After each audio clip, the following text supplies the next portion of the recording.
Buenas tardes, profesor. Vengo a explicar el trabajo final de la materia acerca del laboratorio de tejido de cultivos. En primer lugar, un laboratorio prácticamente puede ser cualquier tipo de estructura, puede estar diseñada siempre que se respeten ciertos parámetros. En este caso, tomando en consideración el plano que usted nos asignó, he decidido ubicar esta estructura lo más estratégicamente posible. No ubiqué la estructura en el terreno plano que está en todo el centro de la finca, sino que la ubiqué hacia la ladera norte. ¿Por qué en esta posición? Porque ahí cabe destacar que está un punto interesante, que es el colector de aguas de INO, es decir, del Instituto de Aguas Servidas y Aguas Potables. Por lo tanto, este punto es el principal y estratégico para el diseño de un laboratorio, independientemente del que sea.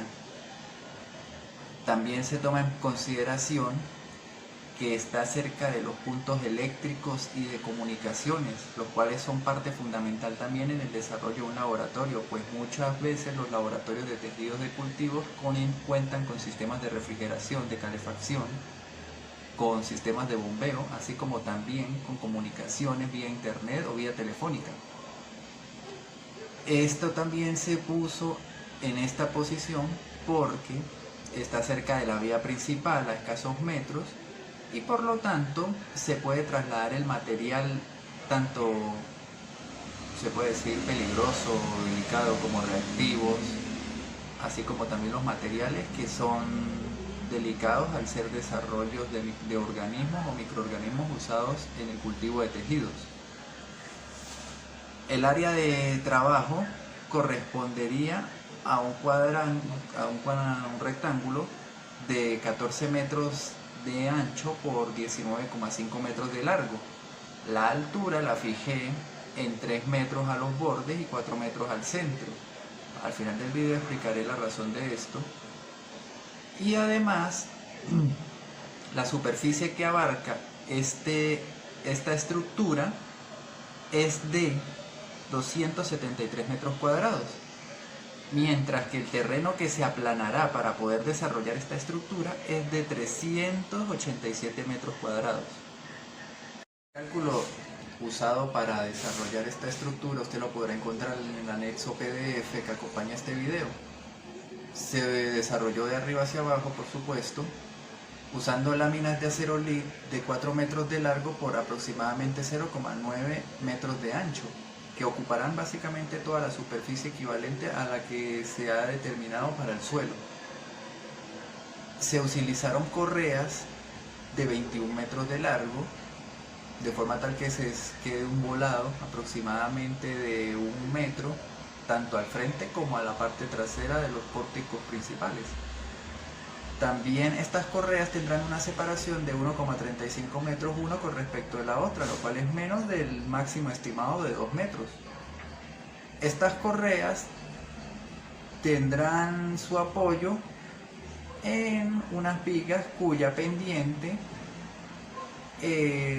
al ser un techo de 2 aguas, está determinada en aproximadamente 8,08 metros de largo, desde el punto más alto, que sería aproximadamente 4.5 metros, 4.5 metros, hasta los 3 metros del borde de la pared. Estas correas corresponden a tubería Conduven de aproximadamente 180 por 65. Un diseño prácticamente que no está estimado para soportar grandes pesos, solo para soportarse a sí mismo. Después de esto se calculan las vigas que la soportan. Las vigas que la soportan, por supuesto, al ser una estructura alargada y con prácticamente una anchura considerable, se estimaron con Conduven de 300 por 100. Este es un grosor considerable, uno de los máximos catalogados por el cuadro que usted nos asignó de valores, pero que permite soportar el peso muerto, la carga muerta y la carga viva de las correas, y que además necesitará un soporte de 5,5 metros entre la unión de las dos vigas.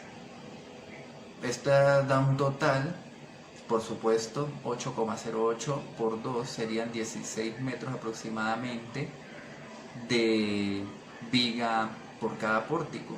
Esto le permitirá a la viga tener un volado de 1 metro hacia los laterales de la estructura.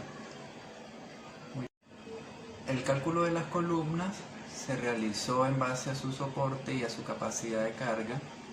Se trabajó con columnas de 100%, también Conduven, de 3 metros de largo, porque serán utilizadas únicamente en los bordes del perímetro más largo de la estructura. Estas soportan más de 20 toneladas, lo cual es excede por bastante el peso total de la carga de las vigas, de las correas y del aerolit que recubren el techo. En total se trabajan 14 columnas separadas por una distancia de 3,25 metros cada una aproximadamente para poder desarrollar los 19,5 metros totales de la estructura. Estas descansan a su vez sobre una placa base de 15 por 15 por 3/8 de pulgada, la cual a su vez también son 14, una por cada columna obviamente, y estas se soportan sobre la fundación, que será de 0,75 metros por 0,75 metros por 0,25 metros de profundidad. Todo esto desarrollado con refuerzos de 3/8 de pulgada de cabilla. El suelo, la superficie, será desarrollada con malla de acero, no recuerdo exactamente cuál es la cantidad de grosor, pero esta recubrirá toda la superficie, 273 metros aproximadamente de superficie de la estructura. El presupuesto de la misma es de un costo de $17.126. Esto incluye el total de vigas, el total de correas, que es uno de los componentes más caros desarrollados en metal, el aerolit, el segundo componente más costoso. Toda esa tabla está perfectamente detallada y ubicada en el PDF para que usted la pueda observar, profesor.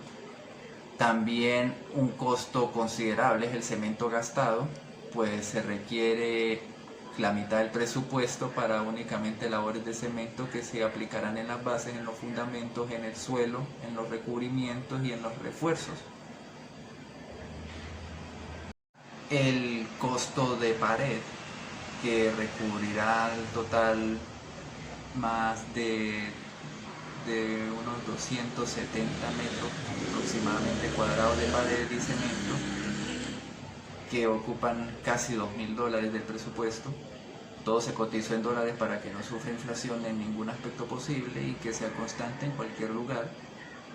También se añadieron componentes que no son vitales para el soporte como tal de la estructura, pero sí son funcionales al desarrollo de cualquier obra de este tipo, que son las tuberías de aguas blancas, de aguas negras. Son 20 metros desde la fuente de Inos hasta el punto más cercano de la estructura.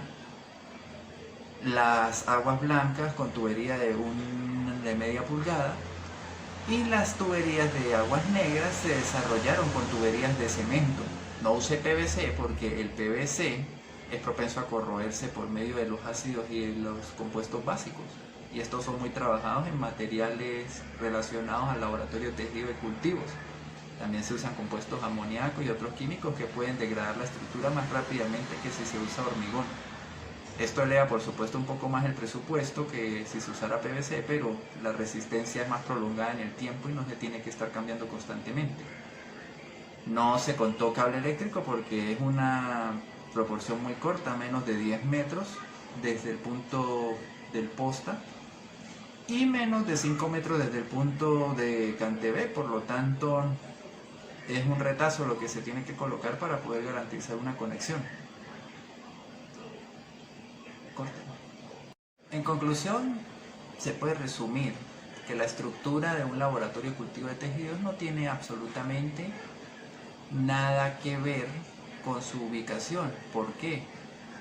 hay muchas estructuras que se orientan en relación al sol, en relación al viento, en relación a todos estos factores, pero los laboratorios, en especial los de cultivo de tejidos, están acondicionados climáticamente, es decir, usan aires acondicionados, usan calefacción y por lo tanto la posición del sol es irrelevante porque ellos mantienen su propio clima controlado. Es por eso que no toma en consideración este punto al momento de desarrollar el bosquejo en el plano. Tampoco influye la altura, pudieran ser 3 metros, pudieron haber sido 5, es irrelevante por lo mismo, porque el aire en el interior del laboratorio está controlado, en especial se mantiene almacenado en cuartos de temperatura, en cuartos de refrigeración o en cuartos de calefacción. Estos a su vez requieren de un volumen más bien pequeño, por lo tanto un techo muy alto excedería y generaría mayores costos eléctricos. ¿Por qué se trabajó en acero? Se trabajó en acero también por lo que se desarrolla dentro de este tipo de estructuras, como los laboratorios de cultivo de tejidos manejan sustancias prácticamente esterilizadas, agares o material fibroso o cualquier otro componente para que se desarrollen las plantas, este no puede tener contaminación ni bacteriana ni de hongos. Si se hubiese usado madera aguada, aún con el tiempo, independientemente de cómo se mantuviera la conservación de la misma, esta generaría descomposición, pues es un componente natural obtenido de una planta. Y esto hubiese generado contaminación del medio estéril en el cual se están trabajando los componentes necesarios para el desarrollo de experimentos relacionados con el tejido de cultivos. Por lo tanto, se usan materiales inertes, acero y cemento, los cuales permitirán, por supuesto, mantener la limpieza e higiene del lugar y mantener una temperatura más estable, aislada, así como una garantía de que todo lo que se desarrolla allá adentro permanecerá limpio. Muchas gracias, profesor. Disculpe si me faltaron algunos detalles, que probablemente sea el caso, pero todo lo encontrará debidamente ordenado en el PDF anexo.